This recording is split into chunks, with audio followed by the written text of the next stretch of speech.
Je voudrais vous dire ma conviction que la priorité de la politique de la France doit être tournée vers la Méditerranée, et je regrette que mon projet d'Union pour la Méditerranée ait été abandonné. Chaque fois que nous avons tourné le dos à la Méditerranée, nous avons cru tourner le dos à notre passé. En fait, nous avons tourné le dos à notre avenir. L'Union pour la Méditerranée, je n'ignore pas le problème qu'il y a, notamment avec la question palestino-israélienne. Mais l'Union pour la Méditerranée, le travail ensemble des pays du Nord et des pays du Sud est indispensable. Quand vous vous rendez compte, monsieur l'ambassadeur du Maroc, que la frontière entre l'Algérie et le Maroc est fermée depuis peut-être 10 ans,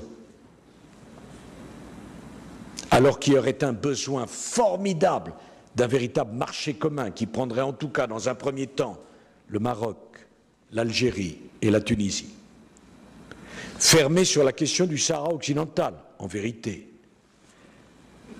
Vous savez que la position de la France a toujours été de soutenir la marocanité du Sahara occidental. J'ai toujours pensé ça.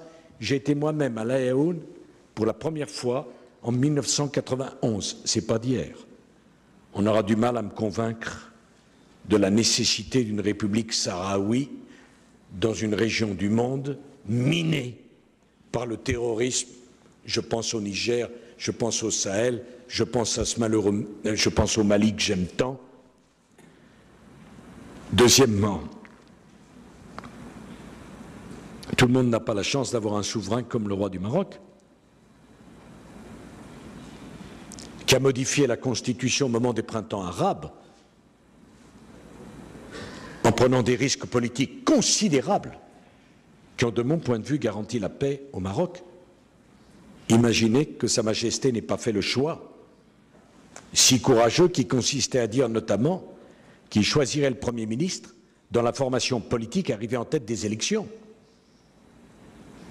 qui était un choix très difficile, y compris à imposer à ses propres amis. Je ne dirai rien sur l'Algérie, que j'aime beaucoup, mais dès qu'on dit un mot, ça devient une polémique. Et pourtant, ce pays si riche, de ses potentialités, d'une population extraordinaire, la question de son développement et de sa modernisation est posée.